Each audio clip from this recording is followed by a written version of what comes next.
Shalom, shalom, shalom, chers frères et sœurs à travers le monde. Soyez bénis, que la grâce et la paix du Seigneur soient avec chacun d'entre vous. Nous bénissons le Seigneur pour cette opportunité, ce privilège qu'il nous donne encore afin que nous puissions partager ensemble sa parole, afin que nous puissions partager ses pensées, ses volontés pour nous, qui sommes ses enfants, qui sont ses serviteurs et ses servantes, qui sont son Église également. Mes bien-aimés chers frères qui demandaient mes nouvelles, je vais bien par la grâce du Seigneur, ainsi que mon épouse et mes enfants, nous allons bien. Nous avons été quelques jours en vacances et ça fait quelques jours que nous sommes de retour. Nous bénissons le Seigneur qui a béni nos vacances, tout s'était bien passé. Alors mes bien-aimés chers frères et sœurs, Dieu a mis dans mon cœur quelques exhortations pour l'Église. Dieu a mis dans mon cœur quelques exhortations pour l'Église, parce que l'Église ne va pas bien. L'Église ne va pas bien. Croyez-moi, l'Église ne va pas bien du tout. Et surtout, certaines personnes, certains frères et sœurs ne vont pas également bien. Et beaucoup me sollicitent en privé, me posent des questions, me demandent comment est-ce que moi je fais pour vivre ma foi.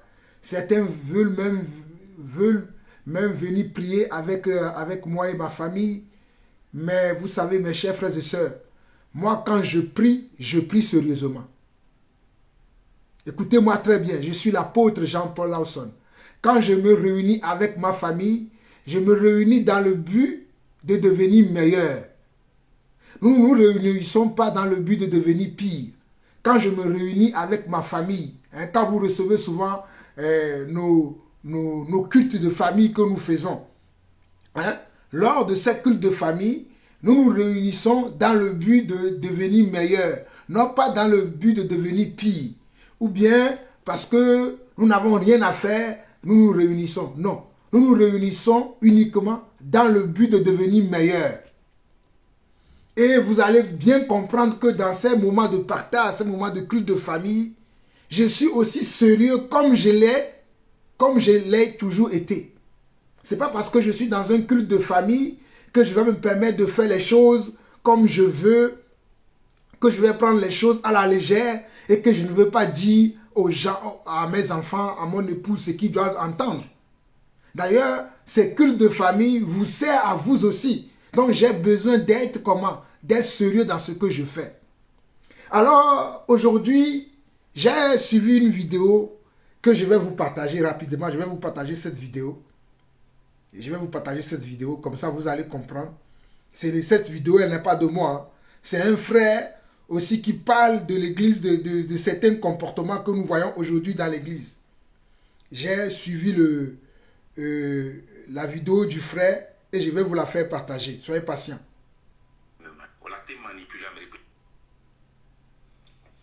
Écoutez. Soyez bénis.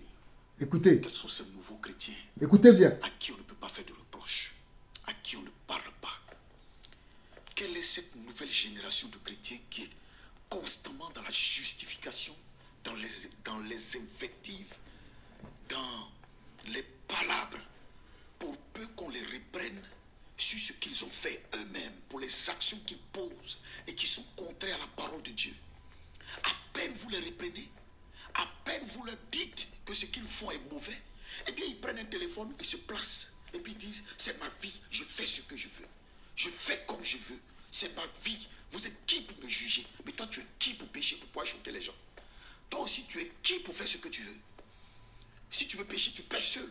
Mais toi aussi tu ne dois pas être un scandale pour les autres. Donc tu es qui pour être un scandale pour les autres? Autant tu penses que tu es libre de faire ce que tu veux et de te constituer un scandale pour les autres, et bien les autres aussi ont le droit de te dire. Pourquoi est-ce que l'indignation des gens vous dérange quand vous posez des actions qui sont contraires à la parole de Dieu? Pourquoi est-ce que l'indignation des gens devrait vous déranger? Si tu poses une action que les gens sont indignés, prends-le comme une interpellation de Dieu et puis va prier. Répands-toi. Mais cette nouvelle génération ne veut pas se repentir.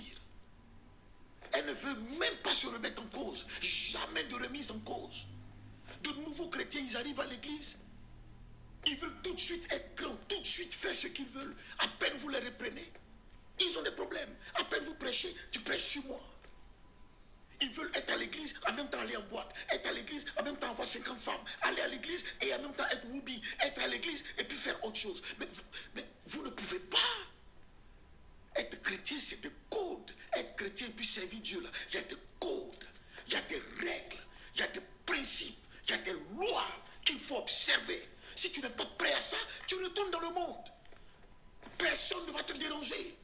Mais si tu mets sur toi le titre de chrétien ou de serviteur de Dieu, dès lors que tu vas poser une action qui est contraire à la parole de Dieu, t'inquiète, il y aura des gens pour t'interpeller. Alors c'est quoi cette posture dans laquelle les gens se mettent? Et à chaque fois, au lieu de se remettre en cause, ils sont tout le temps dans la défiance et dans la justification. Il y a trois choses que je veux dire. Mais avant cela, comprenez bien, l'alliance qui nous lie à Dieu, je le dis toujours, est une alliance octroyée. Ce que les juristes appellent un contrat d'adhésion. On l'accepte en bloc ou on la rejette en bloc. On ne la discute pas.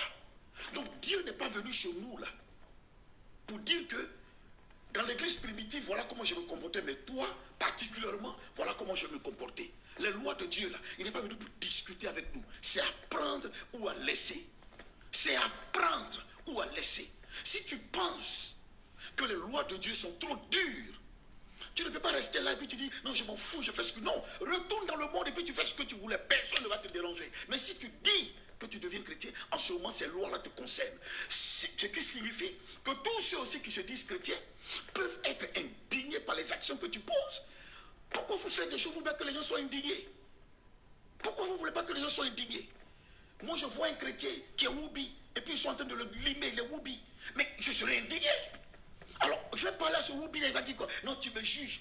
Ah bon? Vous êtes des chrétiens, vous partez en boîte, vous fumez, vous prenez la drogue.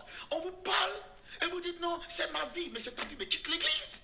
Va t'asseoir dans le monde, fais ce que tu veux. Si on ne doit pas vous parler, mais faites ce que vous voulez. Alors, donc toi, tu es dans la maison de quelqu'un, tu fais ce que tu veux, il parle, et puis tu dis c'est ma vie, mais sors de sa maison. Va ailleurs, va faire ce que tu veux.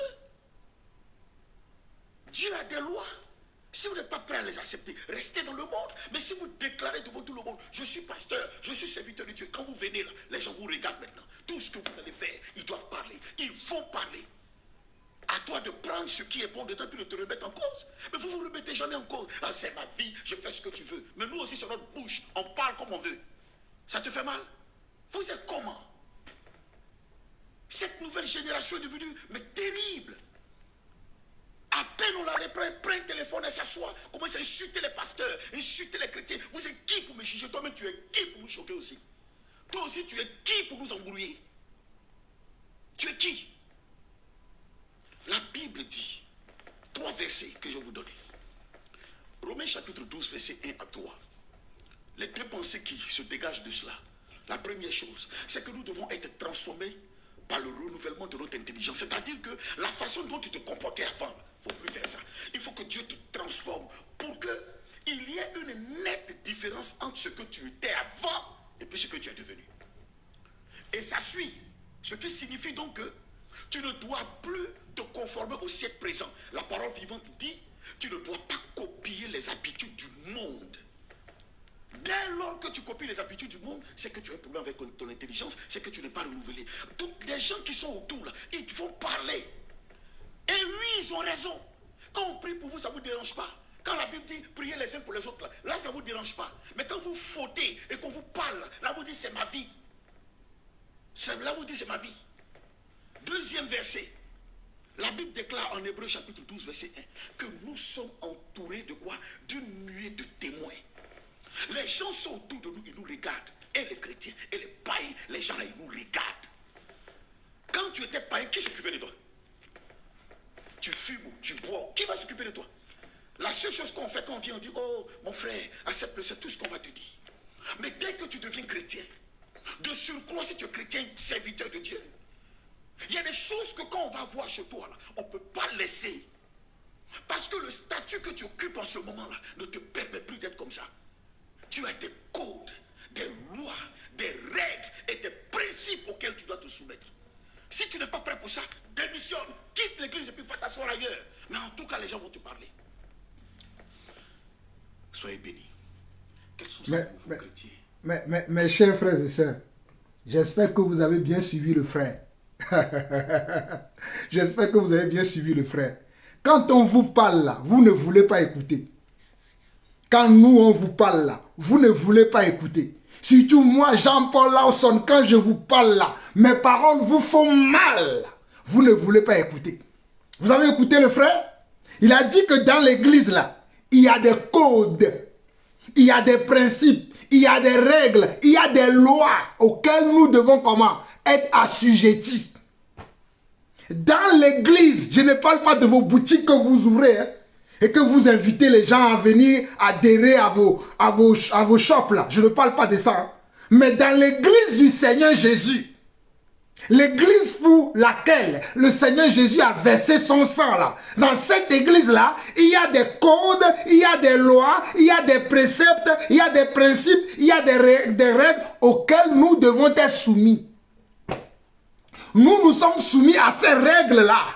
Voilà pourquoi nous tenons ce langage que nous avons. Voilà pourquoi nous ne tergiversons pas. Nous n'allons ni à gauche, ni à droite, mais nous avons le regard fixé sur celui qui nous a appelés. Et que nous voulons tous les jours demeurer dans sa parole. Demeurer comment? Dans ses règles. Nous ne changeons pas de camp. Nous ne sommes pas ces prédicateurs qui sont là tous les jours à vous prêcher leur voyage, à vous prêcher comment leur maison, à vous prêcher comment leur voiture. Mais nous vous prêchons Jésus-Christ, Jésus-Christ crucifié. Je ne viens pas ici vous parler du voyage que j'ai fait en Angleterre, du voyage que j'ai fait en Angola, du voyage que j'ai fait en Australie. Mais je viens vous parler du voyage que j'ai fait dans la parole de Dieu. Voilà ce que moi je vous enseigne. Le voyage que nous avons fait dans la parole de Dieu ou bien le voyage que nous avons fait avec l'Esprit de Dieu. Nous voyageons aussi avec l'Esprit de Dieu. C'est ce que nous vous partageons. Mais beaucoup d'entre vous, vous ne voulez pas écouter. Certains d'entre vous, quand on vous parle, oh non, moi aussi j'ai le Saint-Esprit. Oh non, moi aussi je connais. Oh non, moi aussi je sais. Mais quand on voit ta démarche, quand on voit tes commandements, quand on entend ce que tu enseignes, on a besoin de te dire, assis-toi encore, tu n'es pas encore prêt pour enseigner. D'ailleurs, est-ce que tu es appelé pour enseigner? Mais vous ne voulez pas écouter. Vous ne voulez pas écouter. Mes bien-aimés chers frères et sœurs, à travers le monde, écoutez ceci. L'église que Jésus est venu bâtir là, ce n'est pas l'église que vous voyez dans le monde. Écoutez-moi très bien. Je suis l'apôtre Jean-Paul Lawson. L'église que Jésus a établie, l'église de Jésus dans laquelle je suis là, ce n'est pas l'église dans laquelle vous voyez ces hommes connus, ces prédicateurs connus dans le monde, qui vont d'avion en avion, de bâtiment en bâtiment là. Ce n'est pas cette église-là. La vraie église de Jésus là, c'est dans cette église-là qu'on vous parle que de Jésus-Christ. On vous parle de repentance.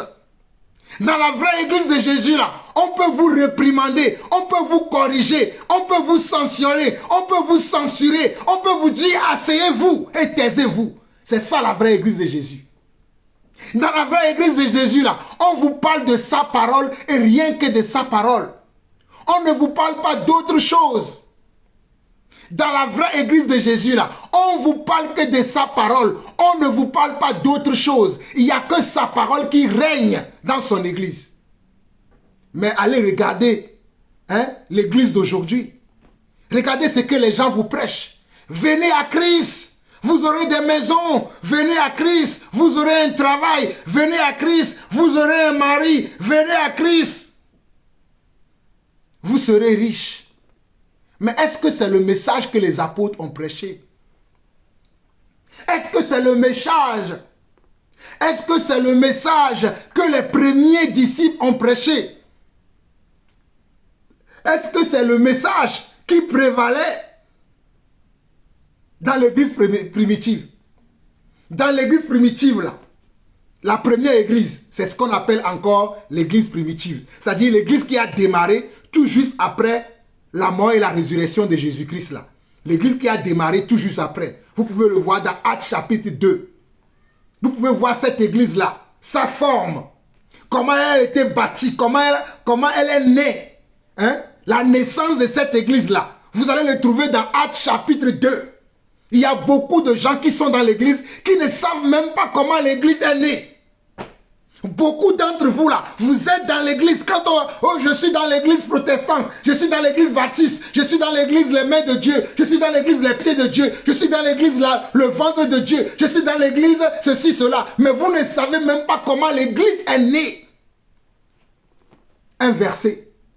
Actes chapitre 2. Actes chapitre 2. Allez lire Actes chapitre 2, vous allez savoir comment l'église elle est née. Maintenant, quand cette église est née là, quelle était la doctrine que les apôtres prêchaient? Quel était le message que les apôtres donnaient dans cette église-là? Mais quand j'écoute les messages qui sont donnés de nos jours, je me pose beaucoup de questions. Quand j'écoute les messages de nos jours, dans ces endroits-là que vous appelez église, mais qui ne le sont pas, écoutez-moi très bien, je suis l'apôtre Jean-Paul Lawson. Tous ces serviteurs que vous voyez, que vous suivez partout là, ce ne sont pas des serviteurs de Dieu. Ce sont des serviteurs de leur ventre et de leur bas-ventre. Certains sont des serviteurs du diable. Ils ne sont pas des serviteurs de Yeshua Mashiach. Ils ne l'ont jamais été et ils ne le seront jamais. Parce qu'ils ne vous prêchent pas la vérité. Écoutez ceci, frères et sœurs. Écoutez ceci. Écoutez-moi très bien. Écoutez ceci. Si un serviteur de Dieu ne vous prêche pas l'évangile, qui vous persécute, vous n'êtes pas encore dans l'église. Ou bien même encore, si quelqu'un se dit serviteur de Dieu et n'est pas persécuté comme moi je suis persécuté là. Moi, personne ne m'aime. Personne ne m'aime. Ce n'est pas parce que j'ai fait quelque chose à quelqu'un, hein, mais à cause de mes prédications, à cause de ce que je prêche là, je n'ai aucun ami. Je n'ai aucun ami à cause de ce que je prêche. Et Jésus a dit, méfiez-vous. Allez lire ça dans Luc. Jésus a dit, méfiez-vous si tout le monde dit du bien de vous. Jésus a bien dit, méfiez-vous si tout le monde dit du bien de vous. Je ne veux pas que vous dites de bien de moi. Voilà pourquoi je suis là tous les jours à vous prêcher que ce que Jésus a prêché. À vous révéler que le cœur de Dieu. Mais vous préférez qu'on vous raconte des chimères, qu'on vous raconte des bobards. Vous ne voulez pas écouter la bonne parole, la vraie parole. Génération méchante et perverse. Il y en a certains qui se disent prophètes. Au lieu d'enseigner la parole de Dieu, ils sont là à parler des faits de société dans l'église. Ils sont là à parler de Macron n'est pas une femme, Emmanuel Macron est un homme, Emmanuel Macron est un homosexuel. En quoi ça regarde l'église? Emmanuel Macron est un enfant de Dieu. Hein? Emmanuel Macron est un serviteur de Dieu. Emmanuel Macron est sauvé. Nous savons qu'il a une autorité et que Dieu a dit que nous devons prier pour les autorités. Et que toute autorité vient de Dieu, ça s'arrête là. Mais nous nous en fichons de comment il mène sa vie. Ça ne nous regarde pas, nous, l'église. Tant qu'il n'est pas dans l'église, tant qu'il ne s'est pas déclaré pour Christ, comme Donald Trump. Donald Trump s'est déclaré pour Christ. Hein. Allez voir la Maison Blanche. Avant toute réunion, là, il y a une prière. On fait une prière avant les réunions. Donald Trump s'est déclaré publiquement pour Jésus-Christ. Lors de son investiture, il y a eu un pasteur ou plusieurs pasteurs qui ont prié. C'est vrai qu'il y a eu plusieurs autres communautés qui ont prié aussi lors de son investiture, que je n'ai pas apprécié. Mais au moins là, lui là, il a dit ouvertement qu'il est pour Jésus-Christ. Mais pour les autres là, qui n'ont rien à voir avec Jésus-Christ, mais comment toi en tant que prophète, tu as ton temps, tu passes ton temps à parler que de celui-là? Mais parlons de l'évangile, c'est ça notre boulot. Notre boulot, c'est de prêcher l'évangile aux gens. Notre boulot, c'est de prêcher l'évangile aux gens. Mais arrêtons d'aller dans les choses qui ne nous concernent pas. Et quand nous les apôtres, je précise ça.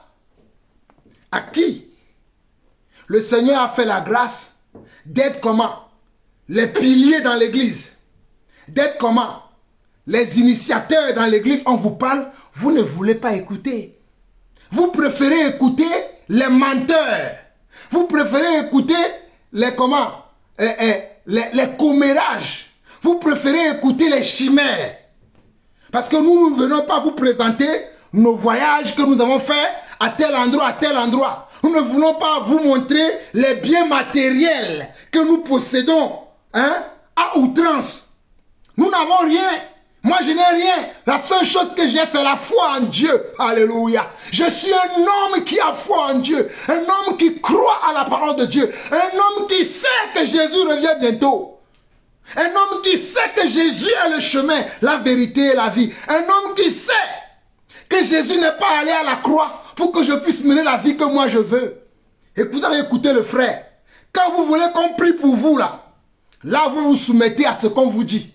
Vous acceptez la prière, on prie pour vous. Mais dès que vous avez un écart de comportement, dès que vous avez un écart de langage, dès que vous avez un écart d'action et qu'on doit vous reprendre, oh non, moi aussi j'ai le Saint-Esprit, oh non, j'ai gêné, Dieu m'a dit de faire ceci, qui es-tu pour être entre moi et Dieu? C'est Dieu qui me l'a dit, c'est Dieu qui m'a dit ceci. Mais vous vous moquez de qui au juste? Vous vous moquez de qui? Vous vous moquez de qui? Vous avez écouté le frère, ce qu'il a dit? Il a dit le Dieu de l'église primitive là, il est le même de l'église d'aujourd'hui. Hein? Hey, mon frère, hey, ma soeur, si tu l'avais oublié, je vais te prévenir. Le Dieu de l'église primitive, le Dieu qui a frappé Ananias et Saphira, c'est le même Dieu qui parle aujourd'hui. Hein? C'est le même Dieu qui agit au milieu de nous aujourd'hui. Hein? C'est le même Dieu qui est là aujourd'hui. Il n'a pas changé. Dieu n'a pas changé. Dieu n'a absolument pas changé. Je veux que tu saches que le même Dieu que tu prends à la légère, que tu prends comme ton ami là, ou bien que tu prends comme ton frère, que tu négliges, que tu ne considères pas, il est le même hier, il est le même aujourd'hui et il est le même éternellement. Aie crainte de Dieu. Aie la crainte de Dieu. Toi qui n'as aucune crainte de Dieu, toi qui n'as aucun respect, aucun amour pour Dieu, tu te crois toi-même Dieu, tu fais ce que tu veux, on te dit ne fais pas ceci, c'est ce que tu fais, on te dit ne parle pas comme ceci, ne dis pas ceci, mais c'est ce que tu fais toujours. Et quand on te reprend, tu viens dire qui es-tu? J'entends encore qu'il y en a certains parmi nous qui se disent que s'ils sont appelés, leurs conjoints aussi sont appelés ministres de Dieu. Mais de quelle Bible lisez-vous?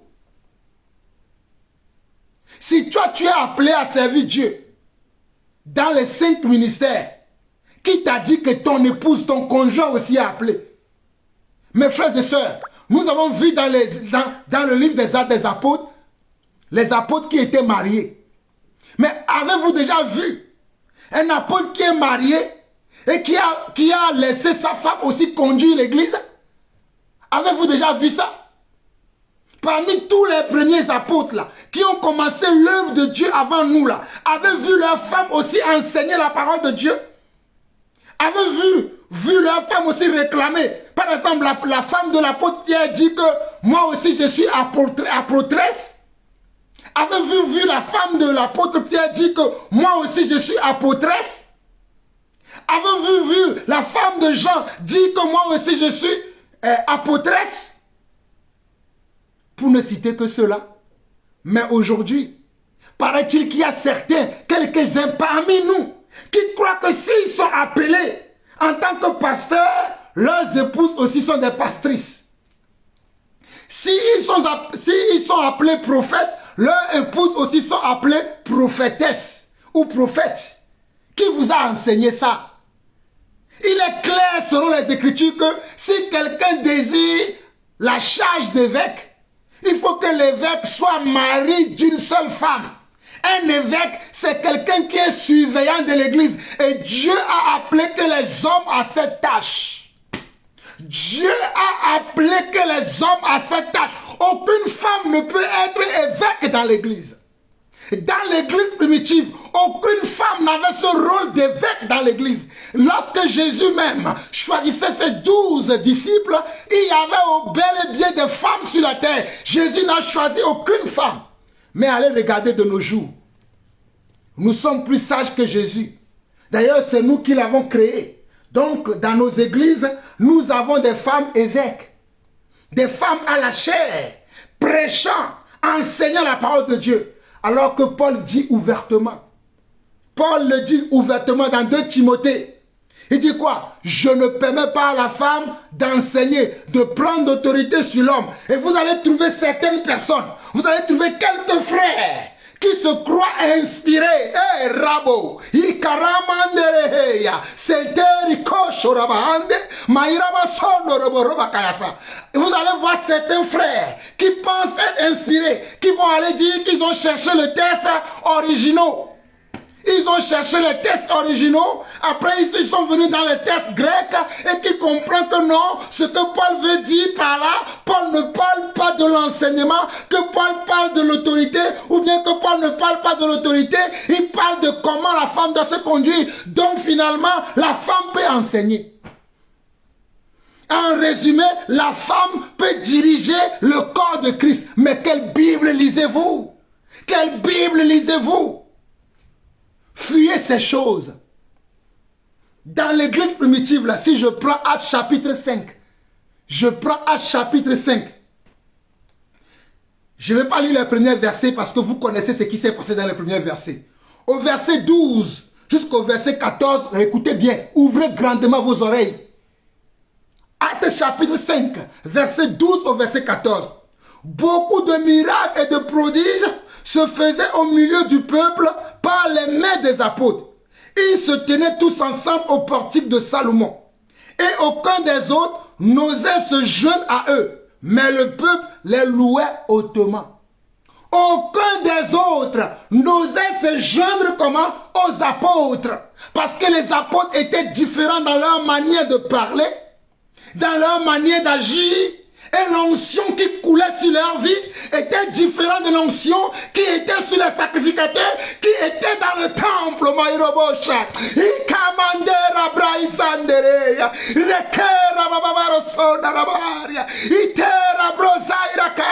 L'onction qui est sur moi là, elle est différente de l'onction qui est dans les églises.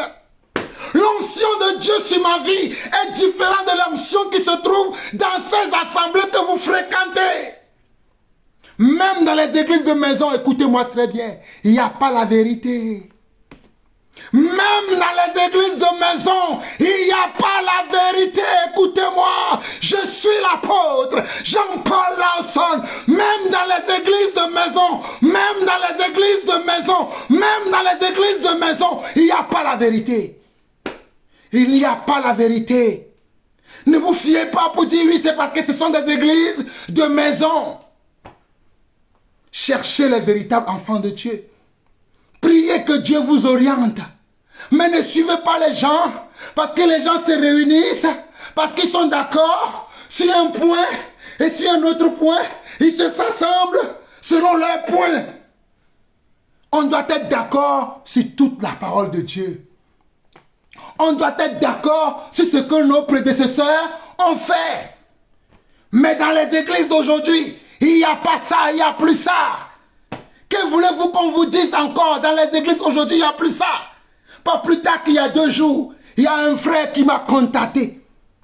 Qui m'a dit, frère, est-ce que je peux vous joindre à votre culte dominical ce week-end? Je lui ai dit non. Parce que mes amis, moi je ne cherche pas des gens à se joindre à moi.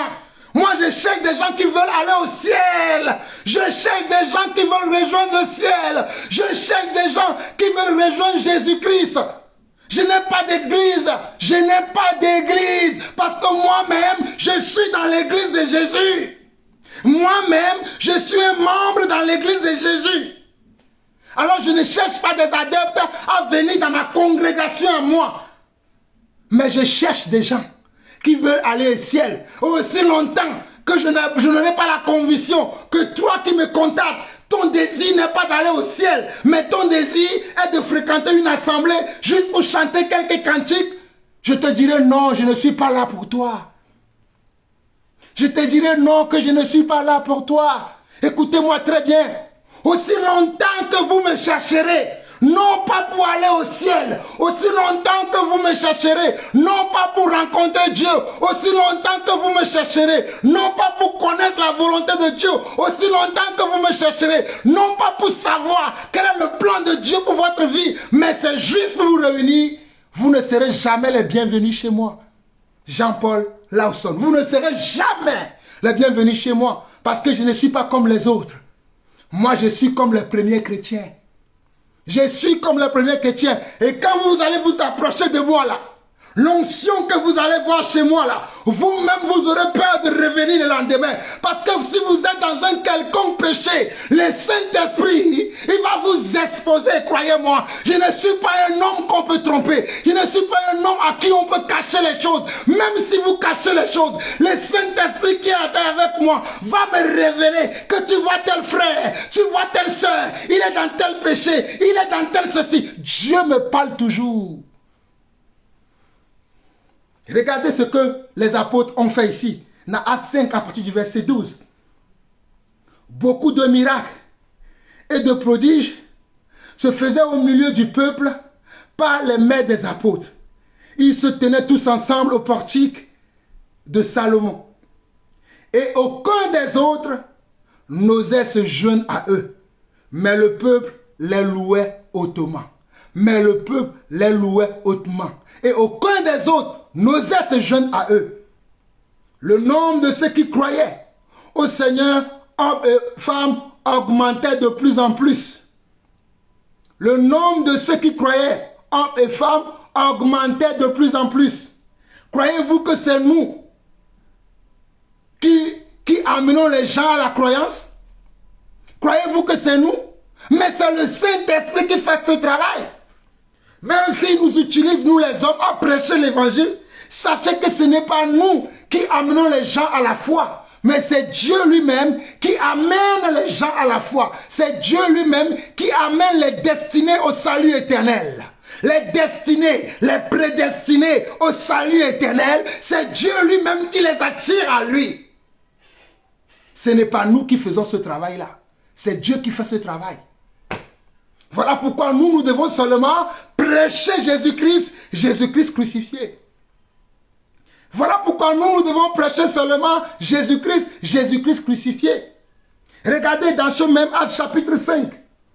Si nous allons plus loin, au verset 17, on nous dit, cependant le souverain sacrificateur et tous ceux qui étaient avec lui, savoir le parti des Sadducéens, se levèrent remplis de jalousie.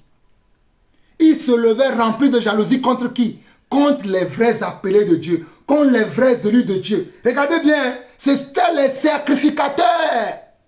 Ceux qui étaient censés, comment? Diriger, conduire, amener le peuple vers Dieu, c'était eux qui étaient remplis de jalousie. Ils mirent la main sur les apôtres et les jetaient dans la prison publique. À quelle date on t'a jeté dans une prison publique? Ça retourne à quelle date on t'a jeté dans une prison publique? Si on regarde dans ta vie là, à quel moment tu as été menacé que tu seras jeté dans une prison publique? Moi, j'ai été plusieurs fois en prison. D'ailleurs, je suis encore en prison. Non pas parce que je suis mauvais, parce que je garde la vraie parole de Jésus-Christ. Parce que je garde la vraie doctrine de Jésus-Christ. Parce que je ne prêche que la vraie doctrine de Jésus-Christ. La suite dit, au verset 19, mais un ange du Seigneur, ayant ouvert pendant la nuit les portes de la prison, les fit sortir et leur dit, allez, tenez-vous dans le temple et annoncez au peuple toutes les paroles de cette vie. Malgré que tu seras en prison, malgré que tu seras persécuté, malgré que tu seras rejeté, le Seigneur t'utilisera. Oh, le Seigneur va toujours utiliser. Le Seigneur t'utilisera toujours. Le Seigneur t'utilisera toujours. Le Seigneur va toujours t'utiliser. Même si tu es rejeté, même si tu es mis de côté, même si personne ne te considère, Dieu lui te considérera toujours. Parce que c'est lui qui appelle. et son onction sur toi touchera toujours ceux qui ont besoin d'être touchés. Voilà pourquoi au verset 22 à 5, malgré que les sacrificateurs qui sont censés épauler les apôtres, accompagner les apôtres, les assister, mais ils sont rentrés dans la jalousie, ils sont rentrés dans le mépris, ils sont rentrés dans le rejet. Ils ont mis les apôtres en prison. Mais un ange vient les libérer de la prison et va leur dire encore, continuez le travail que vous faites, allez dans les temples. Allez dans les temples et annoncez au peuple toutes les paroles de cette vie. Et annoncez au peuple toutes les paroles de cette vie. C'est cette parole que moi aussi je vous annonce. Les paroles de cette vie. Jésus revient, repentez-vous. Ne soyez pas des chrétiens qui aiment le monde. Ne soyez pas des prédicateurs qui aiment le monde, qui prêchent la terre au lieu de prêcher le ciel. Moi, je prêche le ciel. Nous prêchons le ciel. Nous ne prêchons pas la terre. Nous prêchons le ciel. Nous prêchons le monde à venir. Nous prêchons la cité d'en haut. Nous ne prêchons pas la cité dans laquelle nous vivons actuellement. Mais nous prêchons la cité à venir. Mais vous ne voulez pas écouter. Vous ne voulez pas. Mais bien aimés chers frères, Paul dit dans Galates chapitre 1, Paul dit dans Galates chapitre 1, verset 10 au verset 12, Paul dit dans Galates chapitre 1, verset 10 au verset 12, il dit, et maintenant, est-ce la faveur des hommes que je désire ou celle de Dieu? Est-ce la faveur des hommes que je désire ou celle de Dieu? Beaucoup de ces soi-disant églises aujourd'hui ne cherchent pas la faveur de Dieu, mais ils cherchent la faveur des hommes. Voilà pourquoi ils vous prêchent comment? Les choses de la terre. Ils ne vous prêchent pas Dieu. Les gens comme Raoul Ofo, ils vous prêchent les choses de la terre. Les gens comme Mamadou Karambiri, ils vous prêchent les choses de la terre. Les gens comme comment? Les églises ICC. Ils vous prêchent les choses de la terre. Les églises comme Charisma, les églises comme la Paris Porte Ouverte. Il y en a plein d'églises. L'église catholique, l'église baptiste, l'église protestante. Où on marie comment? Les hommes entre hommes, les femmes entre femmes. Là. Voilà pourquoi dans ces églises-là, il y a ces choses. Parce qu'ils veulent être des amis des hommes. Mais Paul dit ici dans Galates 1, le verset 10. Et maintenant, est-ce la faveur des hommes que je désire ou celle de Dieu? Est-ce que je cherche à plaire aux hommes? Si je plaisais encore aux hommes, je ne serais pas serviteur de Christ. Si je plaisais encore aux hommes, je ne serais pas serviteur de Christ. Si je plaisais encore aux hommes, je ne serais pas serviteur de Christ. Nous ne sommes pas là pour vous plaire. Persécutez-moi. Injuriez-moi, traitez-moi de tous les noms, traitez-moi de vantard, traitez-moi d'orgueilleux, traitez-moi de prétentieux, traitez-moi de culotté, traitez-moi d'audacieux, traitez-moi de tout ce que vous voulez. Mais je serai toujours serviteur de Christ. Je ne serai jamais serviteur des hommes. Je serai toujours serviteur de Christ, car c'est Christ qui m'a appelé apôtre dans son église. Verset 11 au verset 12, Paul dit ceci. Je vous déclare, frères, que l'évangile qui a été annoncé par moi n'est pas de l'homme. L'évangile que nous vous annonçons, ce n'est pas l'évangile des hommes. Car dans le monde aujourd'hui, il y a l'évangile des hommes et il y a l'évangile de Dieu. Oh, Rabo! Mandera breikera brozanda raboda maikore sendere ekeria itara brozondo roikere indere vrei sana ramoria maikore keira sende. Je vous dis que dans l'église aujourd'hui, il y a l'évangile des hommes et il y a l'évangile de Dieu. Dans l'église aujourd'hui, il y a l'évangile des hommes et il y a l'évangile de Dieu. Il y en a peu qui prêchent l'évangile de Dieu. Il y en a peu qui prêchent l'évangile de Dieu.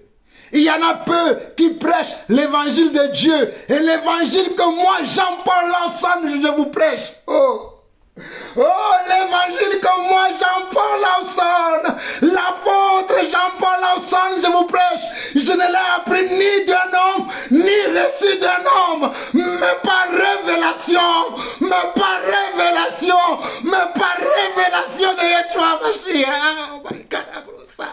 Mandera broise terebra maikama.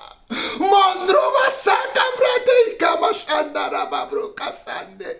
Matera brosi kamanda mashakara baya satura kaya. Hey matrosi kamando. L'évangile que je vous prêche, je ne l'ai reçu ni d'un homme, ni après d'un homme, mais par révélation de Jésus-Christ, mais par amour de sa parole, par amour de sa parole, par amour de sa parole, il m'a enseigné, il continue de m'enseigner. Et moi aussi, je viens vous enseigner. Et moi aussi, je viens vous enseigner. Et moi aussi, je viens vous révéler toutes ces révélations qu'il me donne. Par l'amour que j'ai pour lui. Par l'affection que j'ai pour lui. Par l'amour que j'ai pour lui. Par l'affection que j'ai pour lui. Par l'amour que j'ai pour lui. Voilà pourquoi le verset 12 de Galates 1, Paul dira, car je ne l'ai ni reçu, ni appris d'un homme, mais par une révélation de Jésus-Christ. Mes frères, c'est par une révélation de Jésus-Christ que je me tiens encore debout pour vous prêcher encore cet évangile auquel vous devez croire, cet évangile dans lequel vous devez persévérer, cet évangile dans lequel comment vous devez tenir ferme. Vous devez tenir ferme. Vous ne devez pas être des prétentieux, orgueilleux, qui ne veulent pas écouter des conseils, qui ne veulent pas écouter la sagesse de Dieu, qui ne veulent pas écouter comment les réprimandes, les corrections. Mes chers frères et sœurs, il y a eu une histoire dans l'histoire des serviteurs de Dieu. Je veux parler ici du serviteur Samuel, le prophète Samuel. Le prophète Samuel, lorsque Dieu va l'appeler, il était au service du sacrificateur Élie. Parce que le prophète Samuel, sa maman, vous le connaissez, c'était Anne, la femme de comment? D'Elkana. Et c'était une femme qui n'avait pas d'enfant et qui avait demandé avec comment? Avec ferveur et avec foi à Dieu, si tu me donnes un enfant, je le laisserai comment? Dans le temple à ton service. Et lorsque Dieu a exaucé la prière de cette femme qui s'appelle Anne, que je vous encourage à aller méditer dans 1 Samuel chapitre 1. Lorsque cette dame a eu Samuel, il l'a amené au temple pour que son fils puisse être au service de Dieu dans le temple. Mais lorsque Samuel est arrivé dans le temple et il servait Dieu dans le temple, mais il servait le serviteur comment? Il servait le sacrificateur Élie. Il servait le sacrificateur Élie. Pourtant, il était au service de Dieu. Et Dieu va commencer maintenant à lui parler. Et tous les soirs, Dieu l'appelait Samuel, Samuel. Et lorsque Dieu va appeler Samuel, au lieu que Samuel prête attention à ce que Dieu va lui dire, Samuel va courir, va aller voir le sacrificateur Élie et lui dit, tu m'as appelé. Élie va lui dire, je ne t'ai pas appelé, retourne te coucher. Et Samuel va entendre la voix l'appeler plusieurs fois. Jusqu'à ce qu'un jour, Élie va comprendre que c'est le Seigneur, notre Maître, le Dieu Tout-Puissant, le Père d'Abraham, qui l'appelle. Alors, le sacrificateur Élie va lui dire, la prochaine fois que tu entendras encore la voix t'appeler Samuel, Samuel, tu répondras, parle, ton serviteur écoute. Parle, ton serviteur écoute. Pourquoi je vous raconte cette histoire? Il y a des jeunes serviteurs au milieu de nous. Il y a des jeunes serviteurs au milieu de nous à qui nous donnons des conseils et ils ne veulent pas écouter. Regardez, Samuel aussi était au service de Dieu et Dieu va vouloir lui confier des missions. Mais quand Dieu va l'appeler, il ne saura pas que c'est Dieu qui l'appelle. Il a fallu que le sacrificateur Élie lui dise que c'est notre Dieu qui t'appelle. Voici comment tu dois te comporter la prochaine fois que tu entendras la voix. Vous avez besoin de vos aînés. Vous avez besoin de vos aînés. Vous avez besoin de vos aînés. Ceux qui ont commencé à servir Dieu avant vous là, vous avez besoin d'eux. Vous avez besoin de vos aînés, ceux qui sont fidèles, ceux qui sont demeurés fidèles, qui sont restés fidèles dans l'œuvre de Dieu là. Vous avez besoin d'eux. Car ils vont vous aider. Ils seront vos yeux là où vos yeux ne verront pas. Ils seront vos oreilles là où vos oreilles n'entendront pas. Ils seront vos bouches là où vos bouches ne pourront pas parler. Alors soumettez-vous à vos aînés. Soumettez-vous à vos aînés. Soumettons-nous à nos aînés. Que celui qui a des oreilles pour entendre, entend ce que son esprit dit à son église. Pour finir, mes bien-aimés chers frères, je vais m'arrêter selon ce que Dieu a mis dans mon cœur pendant que j'étais là à regarder la vidéo du frère que j'ai partagé avec vous. Dieu m'a mis à cœur de faire cette exhortation et il m'a donné un temps précis et le temps est à son terme. J'aimerais vous lire un passage, un dernier passage dans 1 Jean chapitre 2, le verset 15 au verset 17. 1 Jean chapitre 2, le verset 15 au verset 17 qui dit « N'aimez point le monde, ni les choses qui sont dans le monde. Si quelqu'un aime le monde, l'amour du Père n'est point en lui. Car tout ce qui est dans le monde, la convoitise de la chair, la convoitise des yeux et l'orgueil de la vie ne vient point du Père, mais vient du monde. Et le monde passe et sa convoitise passe aussi. Mais celui qui fait la volonté de Dieu demeure éternellement. Mais celui qui fait la volonté de Dieu demeure éternellement. Bien-aimés, chers frères et sœurs, mon prédécesseur, l'apôtre Jean, dit ceci dans 1 Jean chapitre 2, le verset 15. Il dit, n'aimez point le monde. N'aimez point le monde, ni les choses qui sont dans le monde. Si quelqu'un aime le monde, l'amour du Père n'est point en lui. Alors vos pasteurs qui aiment les choses du monde et qui ont rempli leurs églises des choses du monde, l'amour de Dieu n'est point en eux. Je vous dis la vérité, l'amour de Dieu n'a pas dans la vie de ces pasteurs qui ont rempli leurs églises bâtiments, qui ont rempli leurs boutiques, qui ont rempli leurs bistrots, qui ont rempli leurs commerces, qui ont rempli leurs shops, des choses de ce monde. Ils n'ont pas l'amour de Dieu en eux. Vous pouvez me haïr, mais vous aurez cette parole-là, même le dernier jour, Dieu vous dira que je vous ai envoyé mon serviteur, l'apôtre Jean-Paul Lawson. Verset 16, il dit ceci. Car tout ce qui est dans le monde, la convoitise de la chair, la convoitise de la chair, la convoitise de la chair, la convoitise de la chair, la convoitise des yeux, la convoitise des yeux, la convoitise des yeux, et l'orgueil de la vie, et l'orgueil de la vie, et l'orgueil de la vie ne vient point du Père, mais vient du monde. L'orgueil de la vie ne vient point du Père. Vous qui voulez posséder toutes les choses qui sont dans le monde, le fait d'avoir les choses, les biens matériels, ceci n'est pas un péché. Mais le fait d'aimer ces choses et de mettre tout ça comment? Toutes ces forces sur ces choses, toutes ces pensées sur ces choses, tous ces sentiments sur ces choses-là, c'est en cela que vous êtes comment? Que vous êtes dans la convoitise. Et le verset 17 dit, et le monde passe. Le monde va passer. Le monde dans lequel nous sommes passera. Mon frère, si tu ne le sais pas, je viens te le répéter encore aujourd'hui. Ce monde va passer. Les belles maisons vont passer. Les belles villas vont passer. Les belles femmes, les belles hommes, les beaux hommes, les belles hommes passeront. Les belles villas passeront. Ton statut social va passer. Tout ce que tu vois dans ce monde passera. La convoitise aussi passera. Mais celui qui fait la volonté de Dieu demeure éternellement. Mais celui qui fait la volonté de Dieu, celui qui fait la volonté de Dieu, celui qui fait la volonté de Dieu, celui qui fait la volonté de Dieu. Alors mon frère, ma soeur, où que tu sois, est-ce que tu fais la volonté de Dieu? Alors mon frère, ma soeur, où que tu sois, demeures-tu dans la volonté de Dieu?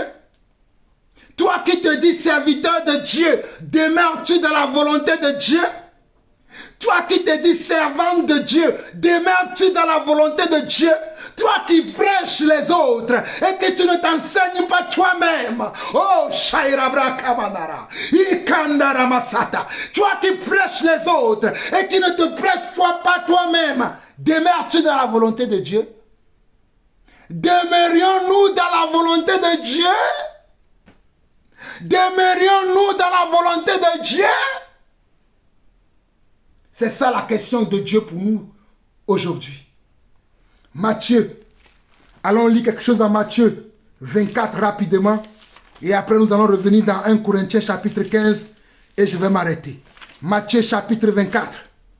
Matthieu chapitre 24, le verset 35 dit: le ciel et la terre passeront, mais mes paroles ne passeront pas.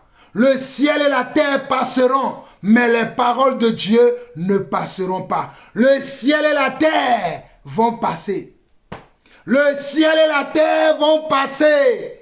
Les belles choses que vous admirez dans ce monde passeront. Les belles choses que vous aimez dans ce monde passeront. Le ciel qui est au-dessus de nos têtes va passer. La terre sur laquelle nous marchons va passer. Les belles choses qui demeurent dans ce monde vont passer. Mais la parole de Dieu, la parole de Dieu, la parole de Dieu, la parole de Yeshua Hamashiach, la parole de Yeshua Hamashiach, la parole de Jésus-Christ, la parole du ressuscité, oh la parole de l'ami fidèle, la parole d'Emmanuel, la parole du premier, la parole de l'alpha, la parole de Dieu, la parole du dernier, la parole de l'oméga, la parole, l'épée de l'esprit, oh ne passera pas, les ciels passeront, mais la parole ne passera pas. Le sais-tu?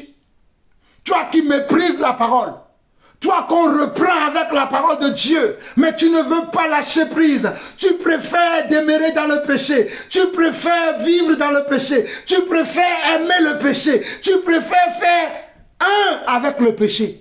Mais tu ne veux pas faire un avec la parole. Je te conseille aujourd'hui, toi qui m'écoutes, écoutez-moi très bien, vous qui me recevez, c'est le moment de choisir, de faire un avec la parole. C'est le moment de choisir de faire un avec la parole. Ne rejetez pas la parole. Ne rejetez pas la parole. Ne rejetez pas la parole. Ne rejetez pas la parole. Ne rejetez pas. Il est écrit dans le livre d'Hébreux. Quand vous écoutez sa voix, n'endurcissez pas vos cœurs. Quand vous écoutez sa voix, n'endurcissez pas vos cœurs. Toi qui as le cœur lourd, toi qui ne veux pas lâcher, toi qui ne veux pas lâcher prise, tu ne veux pas sortir de ce péché. Tu ne veux pas sortir de ce mensonge. Tu ne veux pas sortir de cette hypocrisie. Dieu te parle par ma bouche aujourd'hui. Dieu te parle par ma modeste personne aujourd'hui. Dieu te parle. Dieu te parle. Dieu te parle. Dieu te parle. Dieu te parle. Dieu te parle. Dieu te parle. Il parle tantôt d'une manière. Il parle tantôt d'une autre manière. Il révèle les secrets cachés. Change avant que cela ne soit trop tard. Nous finissons 1 Corinthiens chapitre 15.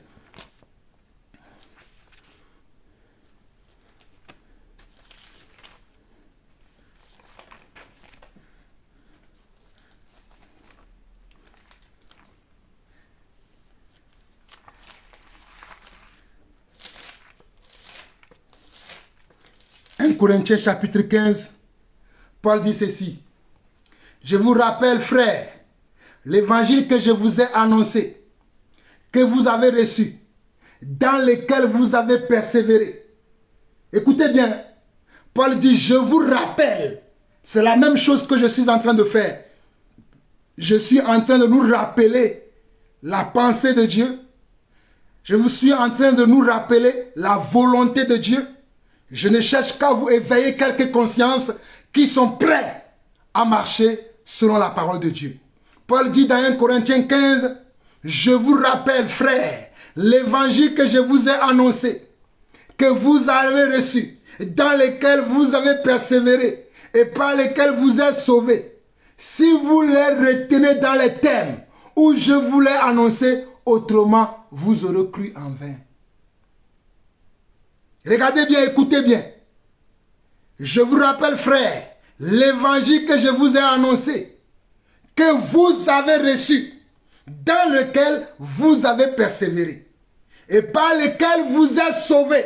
Donc c'est l'évangile qui sauve. Hey, l'évangile sauve. Hey, l'évangile sauve. Hey, l'évangile, la parole, l'évangile, la parole de Dieu sauve. La parole de Dieu sauve. C'est cette parole qui m'a sauvé moi et ma famille. C'est cette parole qui m'a mise à part. C'est cette parole qui me soutient, qui soutient ma foi encore aujourd'hui. Alors sachez que l'évangile sauve, mais à une condition. Et la condition, elle est celle-ci. Et par lequel vous êtes sauvés, si vous le retenez dans les termes où je vous l'ai annoncé. Donc nous devons retenir l'évangile dans les termes dans lesquels nous l'avons reçu. Nous devons retenir l'évangile dans les termes dans lesquels nous l'avons reçu. Je ne parle pas des faux évangiles qui circulent aujourd'hui, mais je parle du vrai évangile. Je parle de l'évangile de salut que les apôtres ont prêché, que les premiers chrétiens, que les disciples de Christ ont prêché. Cet évangile-là, nous devons les garder dans les termes dans lesquels elles ont été prêchées.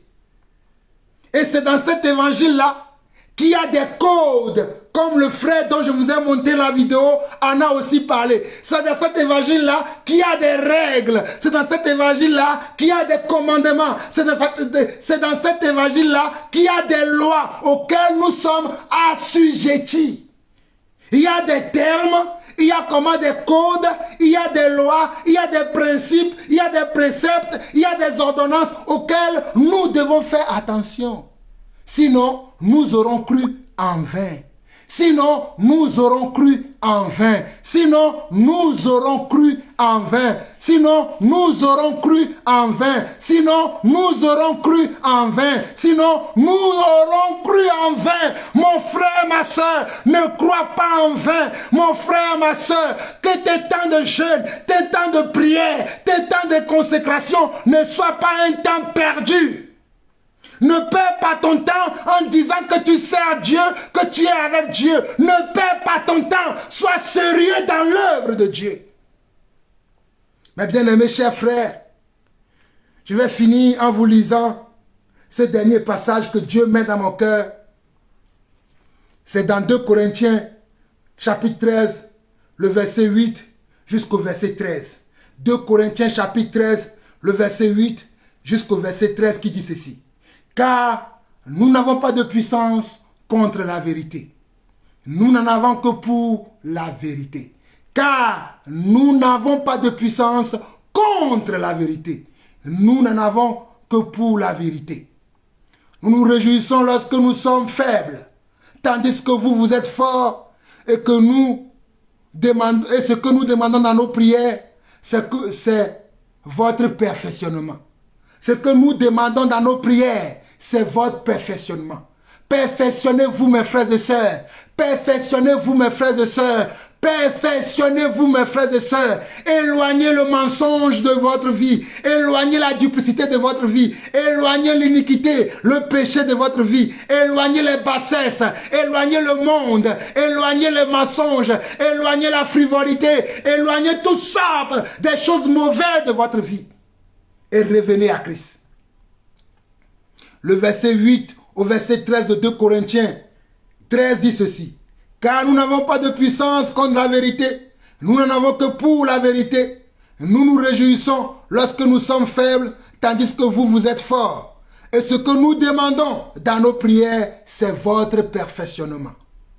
C'est pourquoi j'écris ces choses étant absent, afin que présent, je n'ai pas à user de rigueur, selon l'autorité que le Seigneur m'a donnée pour l'édification et non pour la destruction. Dieu nous a donné une autorité. Et cette autorité nous amène à être rigoureux. Comme vous le voyez, être rigoureux dans ce que je fais. Mais c'est pour votre comment? C'est pour votre perfectionnement. Verset 11. Au reste, frères, soyez dans la joie, perfectionnez-vous. Nous sommes dans 2 Corinthiens 13, le verset 11. Il dit, Au reste, frères, soyez dans la joie, perfectionnez-vous. Au reste, frères, soyez dans la joie, perfectionnez-vous, consolez-vous, ayez un même sentiment, vivez en paix et le Dieu d'amour et de paix sera avec vous. 2 Corinthiens 13, verset 11. Au reste, frères, soyez dans la joie. Au reste, frères, soyez dans la joie. Au reste, frères, soyez dans la joie. Au reste, frères, soyez dans la joie. Perfectionnez-vous, consolez-vous, ayez un même sentiment, vivez en paix et le Dieu d'amour et de paix sera avec vous. Mes bien-aimés chers frères et sœurs à travers le monde, c'est ainsi que je termine cette exhortation selon que Dieu m'en a inspiré aujourd'hui. Soyez bénis, nous nous retrouverons prochainement. Nous vous aimons et le Seigneur revient bientôt. Maranatha, Shalom.